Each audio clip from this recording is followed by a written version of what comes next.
Page 14. Kedatangan ibu ke universitas. Bagai roller coaster, seharian hidup Nimas penuh dengan tragedi. Ada banyak hal yang terjadi tanpa sepengetahuannya. Mulai dari sang wakil rektor satu alias orang yang paling Nimas hindari sampai dengan sang rektor pimpinan utama Universitas 17 punya kesan buruk pada Nimas sehingga mengancam akan mempersulit proses mutasi Nimas. Ditambah lagi Ibu Wastuti yang datang ke kampus tempat Nimas mengajar dan tanpa sadar membawa sebuah permasalahan untuk Nimas. Namun Nimas harus pintar memutar otak agar permasalahan yang sedang terjadi bisa berbalik menjadi sesuatu yang menguntungkan untuk dirinya. Bodoh, rasanya Nimas ingin memukul kepala keras saat menyadari dirinya sudah memutus hubungan dengan sang warek satu. Apalagi saat itu Nimas merasa keren karena perkataan yang ia ucapkan memang keren sebenarnya, tapi persetan dengan kalimat keren. Bagaimanapun juga Nimas tetap butuh tanda tangan dari si warek satu. Nimas uring-uringan di meja kerjanya. Dengan dramatis dulu dia bilang semoga si warek satu tidak butuh Nimas dan semoga Nimas tidak butuh si warek satu. Tapi sayangnya hanya doa yang pertama yang terkabul. Si warek satu memang sudah tidak butuh Nimas lagi, tetapi sekarang Nimaslah yang butuh dirinya. Takdir memang misterius. Wah, kenapa harus ke warek satu nih? Warek dua, warek tiga nggak bisa. Nimas menarik nafas panjang untuk menenangkan dirinya, tapi percuma, semakin panjang nafasnya, semakin uring-uringan dirinya. Ia membolak-balik tumpukan berkas yang harus ditandatangani oleh warek satu itu. Untuk mendapat surat mutasi dari rektor, Nimas harus mendapat persetujuan tertulis dari si warek satu. Kalau tahu akan begini jadinya, mungkin waktu itu Nimas bisa sedikit menurunkan kadar amarahnya agar tidak terlalu malu kalau masih butuh sesuatu pada Ibu Nuryanti. Kenapa sih Mbak? Masih pagi loh ini. Pak Abdul yang sudah tidak sabar melihat tingkah Nimas menghampiri wanita itu dari seberang mejanya. Gila, saya lagi gila Pak. Enggak heran sih saya, tapi ini masih pagi. Memang kalau pagi tidak boleh gila. Tidak boleh bisa mengganggu ketenangan pagi yang indah ini. Kalau Mbak Nimas ada masalah cepat diselesaikan. Jangan malah gila di sini. Pak Abdul mau bantu saya tidak? Bantu apa? Nimas menyerahkan setumpuk berkas menjadi sumber permasalahan ke Pak Abdul. Pak Abdul menerimanya. Lalu melihat-lihat sebentar. Tolong mintakan tanda tangan Ibu Warek satu Pak. Karena saya udah tidak ada muka untuk datang lagi ke ruangan aneh beliau. Berkas berisi berbagai data diri Nimas dan surat pengajuan mutasi dengan nama Nimas di atasnya itu diserahkan kembali oleh Pak Abdul ke atas meja Nimas. Kemudian beliau berlalu begitu saja. Sudah gila. Nimas pernah mendengar kalau Ibu Nuryanti itu profesionalitasnya tinggi. Jadi Nimas merasa sedikit lega karena ia yakin si warak satu itu bisa diajak bekerja sama tanpa melibatkan perasaan pribadi. Lagi pula peristiwa kemarin itu bukan kesalahan Nimas. Ibu Nuryanti lah yang sepenuhnya berhak disalahkan. Dengan modal keberanian dan kepercayaan diri kalau Ibu Nuryanti seorang yang profesional, Nimas lagi-lagi mendatangi gedung rektorat. Rasanya ia muak. Sudah berminggu-minggu ia hanya bolak-balik ke gedung rektorat untuk mengurus surat mutasinya. Mbak, minta tolong dong, ucap Nimas kepada resepsionis di bawah yang memandangnya dengan sedikit tatapan tidak suka. Entahlah, terserah saja, Nimas tak peduli. Kenapa Bu? Ibu Nuryanti ada tidak di dalam? Hari ini Ibu nggak ngecek sendiri aja seperti biasanya. Tidak Mbak, hari ini saya lumayan sibuk. Sayang kalau saya buang-buang waktu ke sana. Ternyata beliau tidak ada. Jadi ada atau tidak? Si resepsionis mengangguk. Oke, ada. Ibu naik aja. Oke, terima kasih. Nimas naik menuju ruang aneh dengan warna hitam putih itu lagi. Demi apapun, ruangan ini adalah salah satu ruangan yang sangat Nimas hindari. Ia sedikit menyesal kenapa dirinya harus kembali lagi ke sini. Permisi. Hanya dengan sekali ketukan pintu terbuka, mau tidak mau Nimas masuk walau sebenarnya dia sangat enggan. Namun senyumnya mendadak mereka saat tidak mendapati sang warek satu di dalam. Namun seorang laki-laki yang tengah duduk di sofa putih yang Nimas benci. Nah, Pak Yanu sekretaris yang warek satu, tunggu, kenapa Nimas malah bahagia? Padahal jelas-jelas tujuannya tidak ada. Pagi Pak Yanu, sesi laki-laki awal 40-an itu mendongak menghadap ke arah Nimas setelah membetulkan posisi kacamatanya sedikit melorot. Oh, Mbak Nimas pergi cari Ibu Nur ya? Iya Pak, tapi sebenarnya hanya ada Bapak di sini. Pak Yanu merapikan berkas yang berserakan di meja, kemudian persilakan Nimas duduk di sofa putih di seberangnya. Duduk dulu Mbak, Bu Nur sudah titip pesan untuk Mbak Nimas. Jadi Ibu Nur sudah tahu kalau Nimas akan menemuinya. Sudahlah lupakan sejenak apa itu malu. Setidaknya sampai Nimas berhasil keluar dari Universitas 17 ini. Sudah Mbak, terkait mutasi kan? Betul sekali Bapak, saya harus mendapatkan beberapa persetujuan tertulis dari beliau agar bisa segera mutasi. Dibawa Mbak berkasnya? Iya, ini saya bawa. Nimas mengeluarkan setumpuk berkas dari dalam eco bag-nya, kemudian memberikan setumpuk berkas itu kepada Pak Yani dan beliau menerimanya. Data riwayat hidup, riwayat dosen pengganti, surat pengajuan mutasi, surat rekomendasi untuk tujuan universitas Anda. Belum ada Mbak, belum Pak. Niat saya datang ke sini sekaligus untuk minta rekomendasi universitas mana yang sebaiknya saya jadikan tujuan. Pak Januk mengangguk paham. Nimas bersyukur setidaknya ngobrol dengan Pak Janu lebih santai dan mudah dimengerti. Hanya saja Nimas cemas kalau pintu putih itu terbuka dan mengambilkan sosok sang warik yang bisa kembali kapan saja. Oh begitu, bisa Mbak, boleh sekali Mbak Nimas mau konsul terkait kampus tujuan, mari. Pak Yanu mengajak Nimas ke depan komputer milik Ibu Nur, memperlihatkan list universitas mana saja yang memungkinkan untuk Nimas datangi. Nama berbagai universitas bergengsi terpajang di sana, namun satu yang menarik perhatiannya, Universitas 11 Maret Surakarta. Universitas yang ada di kota kelahirannya, kota di mana ibunya berada, dan kota tujuannya kembali. Pak, boleh minta tolong didedakkan profilnya Universitas 11 Maret Surakarta itu tidak? Iya Mbak. Ini ya Mbak, iya betul.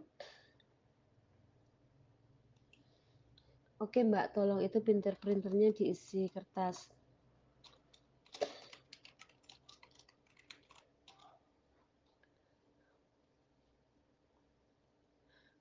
Dimas mengambil beberapa lembar kertas dan memasukkan ke dalam printer. Selagi Pak Yanu mengatur halaman mana yang akan ia cetak. Profil Universitas 11 Maret Surakarta keluar.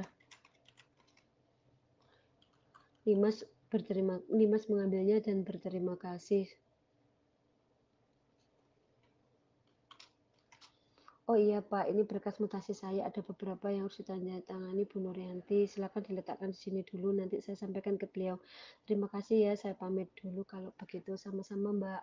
Setidaknya Nimas bersyukur tidak harus bertemu si Warak satu hari ini, walau nanti ia tetap harus bertemu beliau. Setidaknya bukan hari ini. Pak Razak, jadi Anda sudah setuju untuk serah terima jabatan dengan Nimas?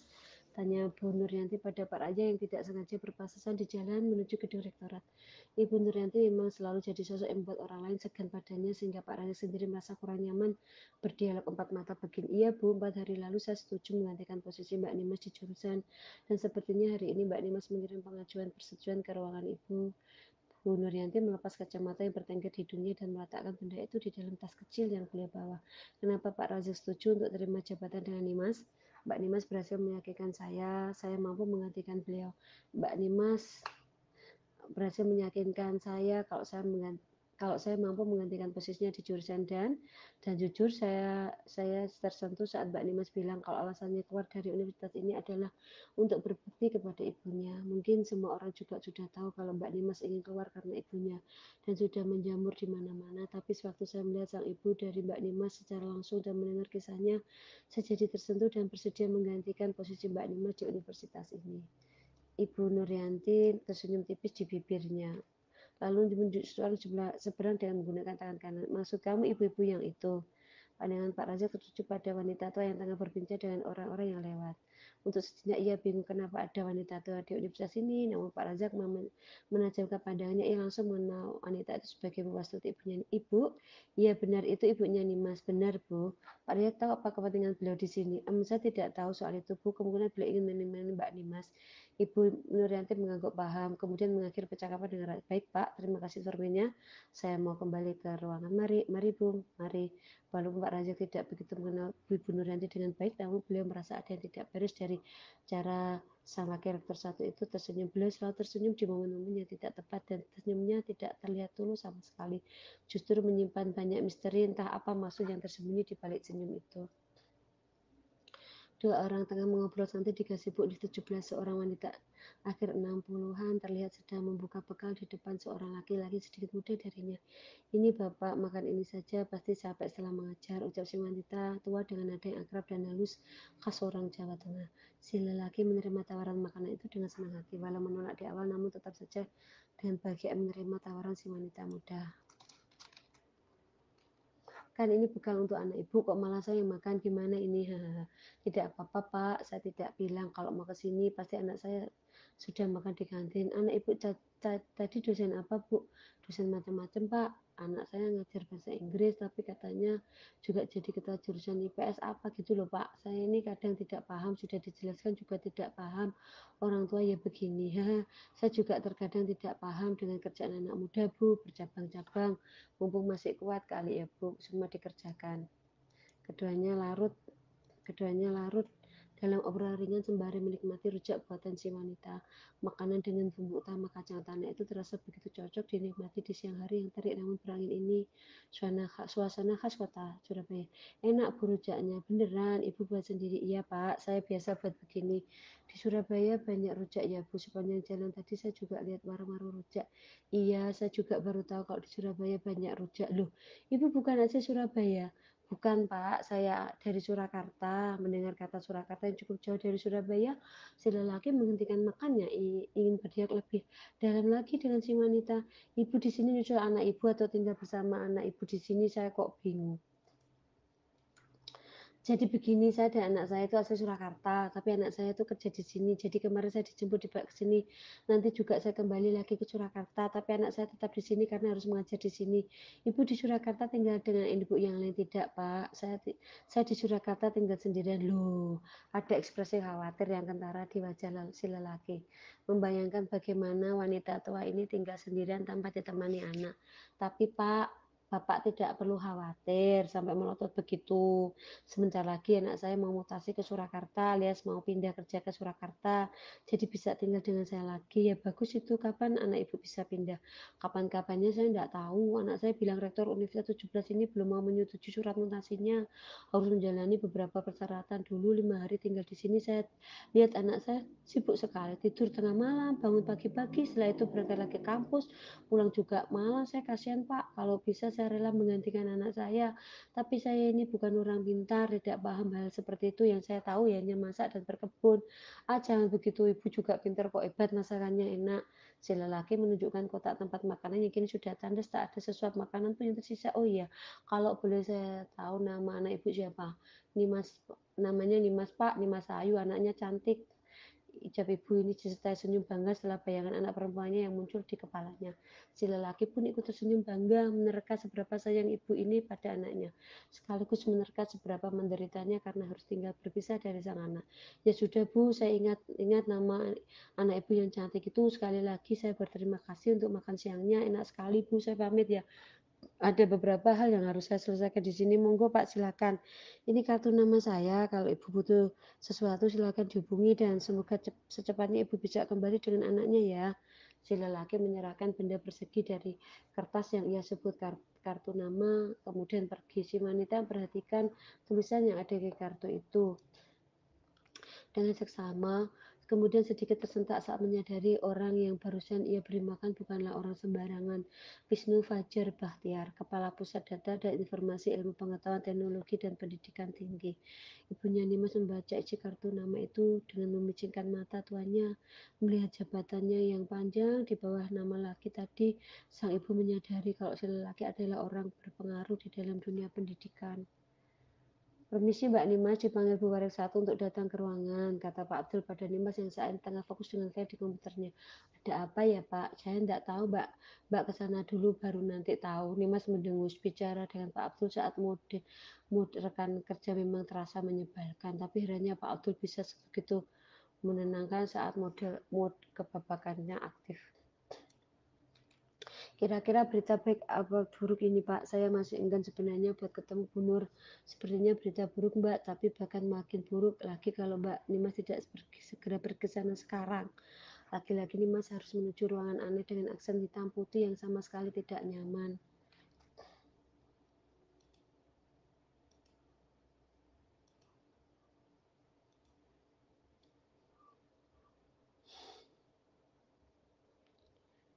Sama sekali tidak menyatu itu, memikirkan saja Nimas enggan, apalagi harus datang ke sana. Nimas belum menentukan wajah seperti apa yang akan ia tampilkan nanti. Begitu langkah kakinya membawa ke depan gedung rektorat, Nimas menghela nafas panjang. Kemudian ia masuk bertatap mata dengan si resepsionis sebentar. Seperti biasa, si resepsionis masih tetap menyebalkan di mata Nimas. Tanpa basa-basi, Nimas langsung naik ke lantai 2, di mana ruangan aneh itu berada. Begitu sampai seperti sudah dinantikan sebelumnya, pintu ruangan Bu Nuryanti terbuka otomatis dan menampilkan sosok wanita itu tengah duduk dengan pongah di kursinya. Sedangkan sekretaris Pak Yanu kembali menutup pintu untuk Nimas. "Siang Bu, ada apa? Ya memanggil saya ke sini. Ada apa ya memanggil saya ke sini?" Masih dengan wajah datarnya, Nimas bertanya. Karena sudah tidak tahu harus mengeluarkan ekspresi seperti apa, akhirnya Nimas memilih bermuka datar. "Langsung intinya saja ya Mbak, karena sejujurnya saya sudah bosan harus bertatap muka dengan Anda." "Baik Bu, lebih ringkas lebih baik," balas Nimas tak mau kalah sarkastik. "Tolong Ibu Anda tolong bawa tolong bawa ibu Anda keluar dari area kampus." "Hah?" Nimas tidak paham. Ia sama sekali tidak tahu kalau ibunya ada di sini. "Ibu saya ada di sini?" "Iya, dan sedari pagi ibu Anda bertindak seperti seorang ibu yang paling menderita hanya karena tidak bisa bertemu dengan anak dan mencari simpati orang-orang dengan cara menjual kisah sedih kalian. Tolong ya Mbak, ibunya dibawa pulang dulu. Jangan sampai meracuni pikiran orang-orang. Jangan bertindak seolah-olah kalian ini korban. Jangan meracuni pemikiran orang lain lewat penderitaan kalian." Nimas yang tidak tahu apa-apa perihal keberadaan ibunya masih belum paham. Namun kalimat laki dari sang satu cukup mengusiknya. "Saya tidak tahu kalau ibu saya ada di sini dan kami tidak pernah meracuni pemikiran siapapun," ucap Nimas dengan tegas di depan Ibu Nuryanti. "Tidak pernah bagaimana? Memangnya Anda tidak malu jadi pembicaraan sana-sini? Kalau Anda mau saya untuk segera menandatangani berkas ini, tolong segera bawa pulang ibu Anda. Dan jangan meracuni pikiran siapapun seperti yang Anda lakukan kepada Pak Razak sebelumnya." Nimas tak pernah meracuni pemikiran siapapun, termasuk Pak Razak. Nimas hanya memperlihatkan kepada Pak Razak tentang bagaimana kehidupan yang sebenarnya. Setelah itu Nimas tidak ingin memperpanjang dialog dengan sang warek satu itu. Saat begini mengelak adalah salah satu cara paling bijak daripada menimbulkan masalah baru. Jadi Nimas turuti saja perkataan sang warek satu. Yang Nimas lakukan setelahnya adalah mencari sang ibu. Alih-alih bertemu dengan Ibu Wastuti, Nimas malah bertemu dengan sekretaris pribadi Profesor Zainuddin. Sekretaris laki-laki itu mengungkapkan kalau sang profesor ingin bertemu dengan Nimas. "Mbak, menghadap Profesor Zainuddin sekarang ya." Begitu kata beliau dengan tegas di depan Nimas, seolah-olah Nimas lagi membuat masalah. Belum habis rasa kesalnya pada si wakil rektor satu, kini sang rektor juga memperlakukan Nimas dengan cara yang sama. "Permisi Prof, cari saya?" Kata Nimas begitu memasuki ruangan serba putih. Rupanya Nimas sudah ditunggu di sofa tempatnya dulu mengajukan resign. Wajah Profesor Yondi tidak selembut biasanya, bahkan dahinya berkerut tanda tak suka. "Duduk." Nimas menurut firasatnya tak pernah salah. Memang ada yang tidak beres dengan cara Profesor Zainuddin bicara padanya. Kesalahan apa lagi kali ini Nimas? "Iya Prof, kamu tahu siapa yang datang ke universitas hari ini?" Seseorang yang datang ke universitas hari ini, topik pembicaraannya cukup familiar. Rasanya Nimas sudah pernah membahas hal ini sebelumnya. Oh benar, Nimas membahas topik yang serupa dengan Ibu Nuryanti, si wakil rektor satu. "Maaf Prof, apa ini soal ibu saya? Kamu tahu apa yang sudah kamu lakukan itu sangat menyinggung harga diri saya sebagai rektor universitas ini." Apalagi ini, Nimas tak paham dengan maksud sang rektor. "Maaf Prof, sekali lagi saya minta maaf, tapi sungguh saya tidak paham dengan maksud Prof. Bagaimana bisa kamu melangkai saya dan mengadu ke Kementerian Ristek Dikti soal mutasi kamu?